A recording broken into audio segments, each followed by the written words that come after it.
What does the Bible teach about Jesus as the judge? We've entered what is commonly known as the season of Advent. This is the second Sunday of Advent. Advent is the season of 4 weeks before Christmas when we contemplate the first coming of Jesus as an infant born to Mary and Joseph. Many of the Old Testament prophets said things about the first coming of Jesus, and we know him. They prophesied of the Messiah. We know him as Jesus. And those prophecies are referred to as messianic prophecies. The messianic prophecies include predictions about his birth, life, death, and resurrection. Now, there were 4 prophets who spoke concerning his birth: Isaiah, Micah, Hosea, and Zechariah. And we read one of those prophecies just a moment ago from Isaiah. In chapter 11 and verse 1, there shall come forth a shoot from the stump of Jesse, and a branch from his roots shall bear fruit. Now, it wouldn't be too much of a stretch to think that those who heard Isaiah say this didn't have a clue what he was talking about. We only know it in hindsight as we compare the prophecy to what we know about Jesus. We know from the Gospel of Matthew that Jesus was able to trace his lineage back to Jesse, the father of King David. Now, Isaiah goes on to predict things about the character of Jesus that we should take note of. In verse 3 we read, "And his delight shall be in the fear of the Lord. He shall not judge by what his eyes see, or decide disputes by what his ears hear." Now, reading that verse, one could get the impression that Jesus was from Missouri. We are known as the Show Me State. And often we hear the line, "Believe nothing of what you hear and only half of what you see." But obviously the moniker of Show Me indicates a high level of skepticism, which is not a characteristic of Jesus. Now, I tried to show you last time how Jesus is the exact image of the Father. Whatever we see in the Father must also be seen in Jesus, and vice versa. Whatever we see in Jesus is what we can know about the Father. One of the overriding concepts of the Father by many Christians is that of a punitive judge. According to this thinking, anyone who doesn't straighten up and fly right will probably end up in hell. That is the most common outcome of thinking when you have God as a judge of the wicked. I want us to look for a few minutes at the last part of this verse from Isaiah about judging. By itself, we might be led to believe that Jesus used a higher level of judgment than the average human being. There is an implication that Jesus did indeed judge, but he just didn't use ordinary methods of what he heard or what he saw. I think we will see that this is also false as we look a little deeper into the scriptures. Let's first consider the word judge as used by Isaiah. It's a Hebrew word with its primary usage to mean straighten or adjust, to set up or erect. Its secondary meaning is the one we most identify with, which means to condemn or punish the guilty. Now, most often when we hear the word judge, we are saying that whoever is judged is guilty and should be punished. That's our usual meaning in the term. That's our basic idea of justice. In other words, when we hear a victim of a crime say that they want justice, we know that they are asking for the criminal to be punished. Interestingly, though, the meaning of the word justice did not show up until about the 15th century in English law. Until that time, the word justice in most any language known at that time always meant to set things right or to straighten.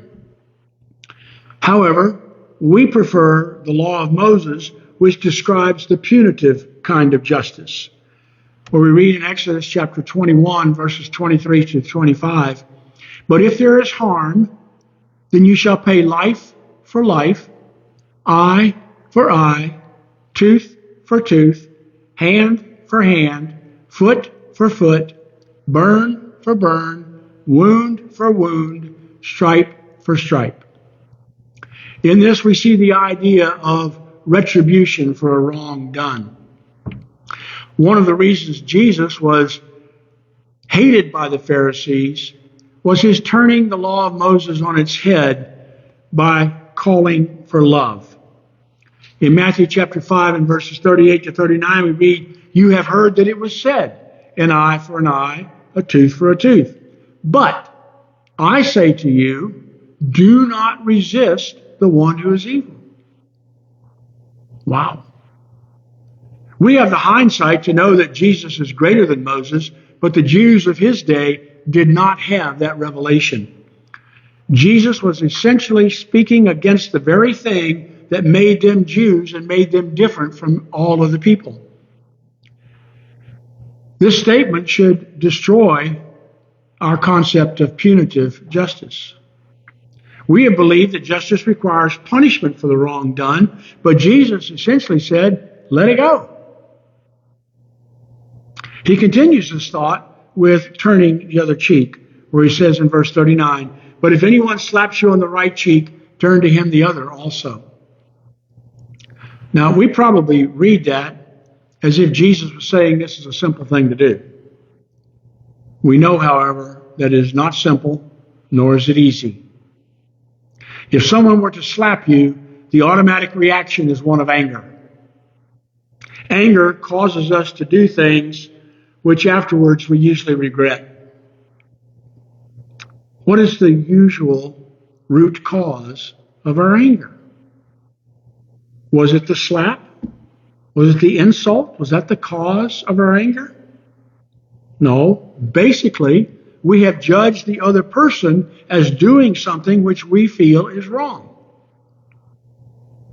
It may or may not be wrong in actuality, but our feelings, our judgment, makes it so, makes it wrong. Judgment.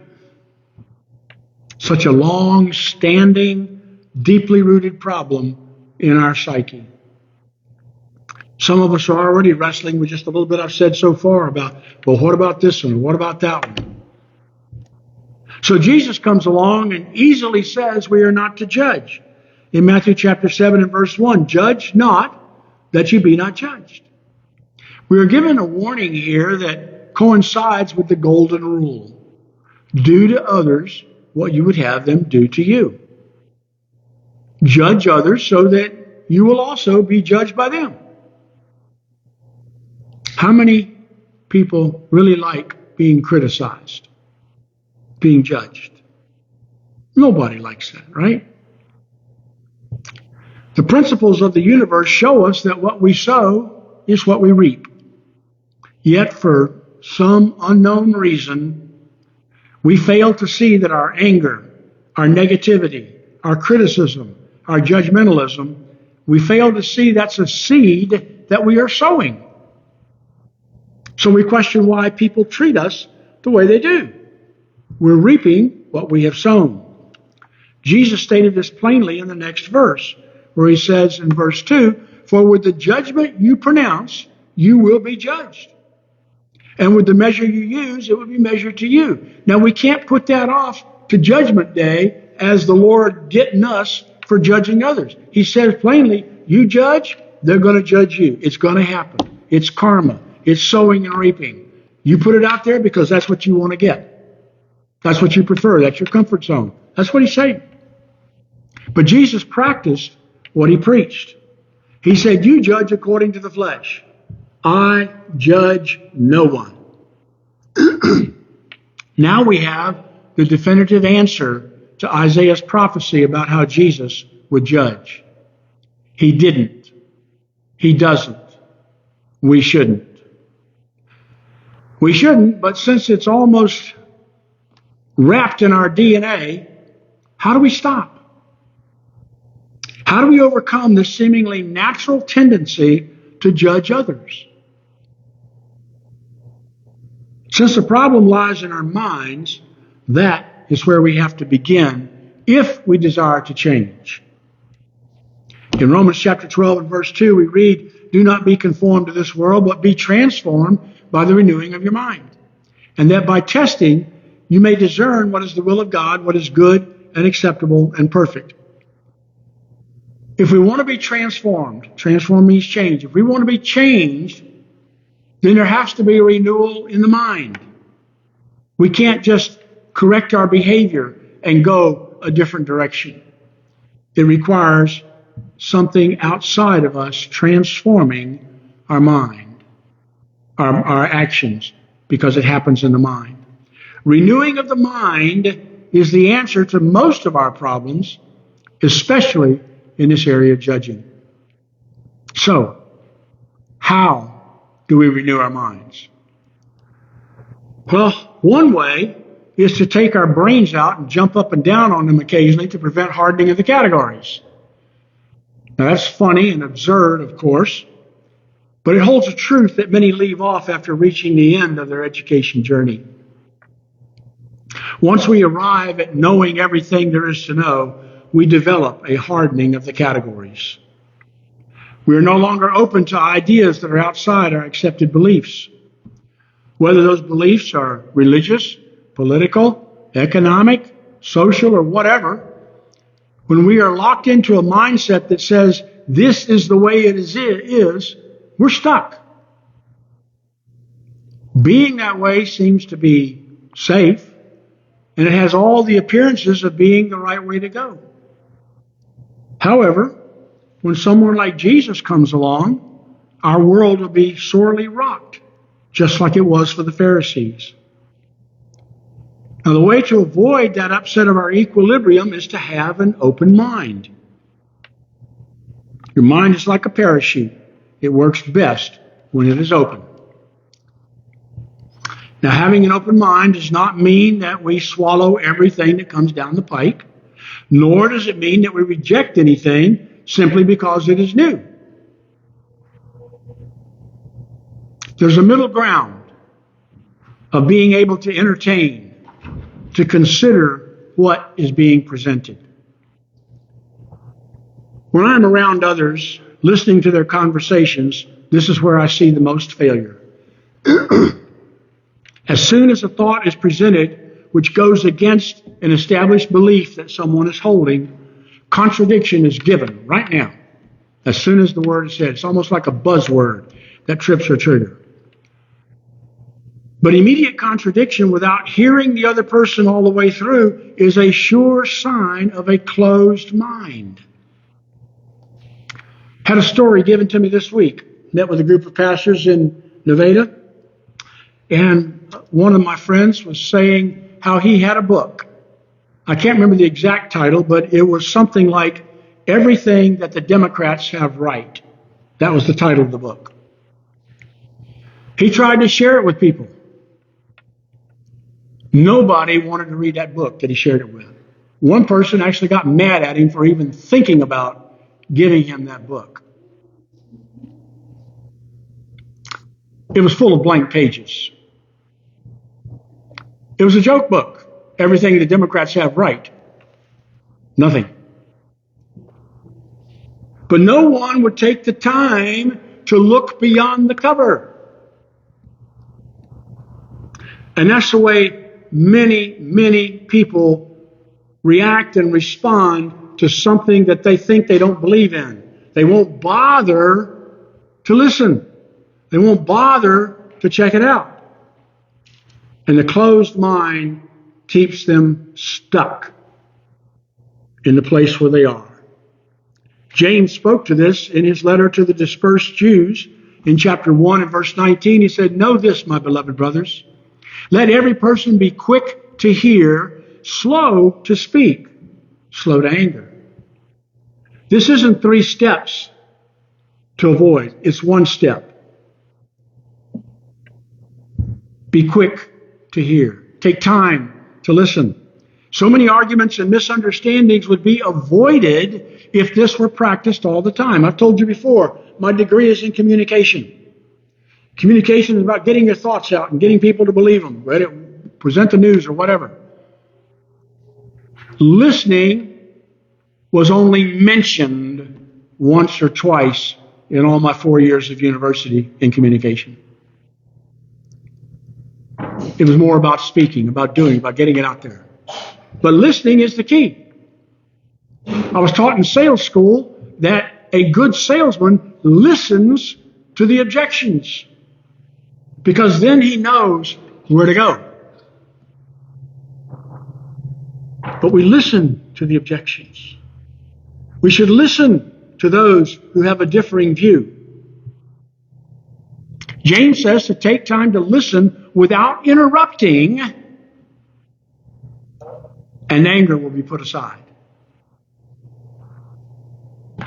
Quick to hear, slow to speak. But how many of us, as soon as we hear something that doesn't fit what we think we know, we immediately bring in the contradiction. We got to straighten that person out. Get them to know the truth. And it can be about simple stuff that goes on in life. Just who left the drawer open in the kitchen? Listen to the other person. Let them tell their story. Let them get it all out, because a lot of times, and many of you will identify with this, I'm sure, a lot of times when we're talking, we're thinking out loud, trying to arrive at the right conclusion ourselves, and we're not allowed to because somebody's got to object to what we're saying. And then he gets us off track. And when we're off track, we begin to get angry because we're frustrated. That's not where we were going. Listening all the way through goes a long ways towards eliminating judgmentalism. Taking time to let the other person speak. Once you take the time to understand where a person is coming from, what their paradigm of belief is, you will then be able to at least allow them their position. For instance, coming in from Catholicism, I had never heard about any rapture of the church. It's not something we were taught. When I came into things of God in the late 60s, the rapture was on everybody's mind at that time. It didn't make sense to me, and I couldn't buy it, but I had to keep quiet. Number one, because I didn't understand all there was about it. And number two, I didn't have anything to base my negative feelings on.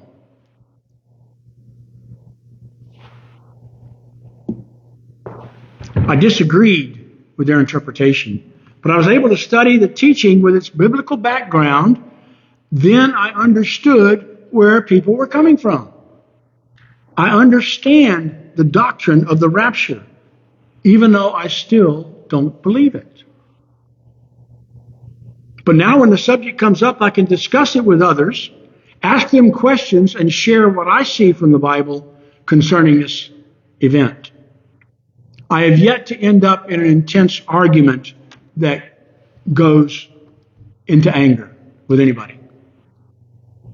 I give them time to listen, and then I ask questions. Now, this brings us back to the concept of renewing the mind. Are you able?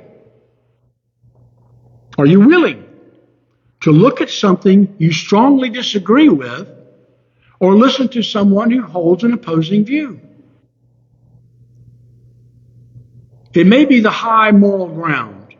It may be the higher moral road to not interject your truth into their lie. But it's the way to go. Let somebody get it all out before you raise an objection. And just in the fact of the realm of communication, your objection should be in the form of a question, not an attack. Because when you attack, you force that person to defend their position. It's an automatic. Can you allow them to state their case without continually interrupting them with a contrary thought? When your mind is renewed, as Paul says, you can. Paul writes that with a renewed mind, you are able to prove that which is good and acceptable. The way I have found to renew my mind on a regular basis is to keep exposing myself to things outside my realm of understanding. I could give you story after story as examples, but I'll stay with just one way to do this. I began with reading and applying what I learned from the Bible. Now, it takes time to renew a mind that is set in concrete like mine was. I'm still in process of releasing the hardened categories that I developed, but that the Holy Spirit continues to reveal in my life. One of the areas which has been the toughest is the one I'm talking about this morning: judging. Judging others was a master skill I had raised to an art form in my life. I based my judgments on what I knew from the Bible about how we were supposed to behave. But then one day, one glorious day, the Lord opened a verse to me that changed my life and changed me from the inside out. It's found in Romans chapter 14 and verse 4. Who are you to pass judgment on the servant of another? It is before his own master that he stands or falls, and he will be upheld, for the Lord is able to make him stand. I had to realize I'm not their master. I'm not anybody's master. I'm hardly master of myself. Who was I to pass judgment on another believer's behavior? They belong to the Lord as much as I do. They may be doing things that I no longer do. They may be doing things I never did. But it's not my place to judge. It is before the Lord they must stand. And then Paul almost shouts the truth we so often miss in judgment. And stand he will. For the Lord is able to make him stand. My mind got renewed that day. It's been on a journey ever since to let go of judgment. And judging is still a part of my dark side, don't get me wrong. It occupies, though, such a small space of my being that I'm usually able to catch it when it first raises its ugly head. Jesus is my pattern for how to treat others. He didn't judge. He doesn't judge. May his pattern become our mold, forming us into his image and likeness. Amen.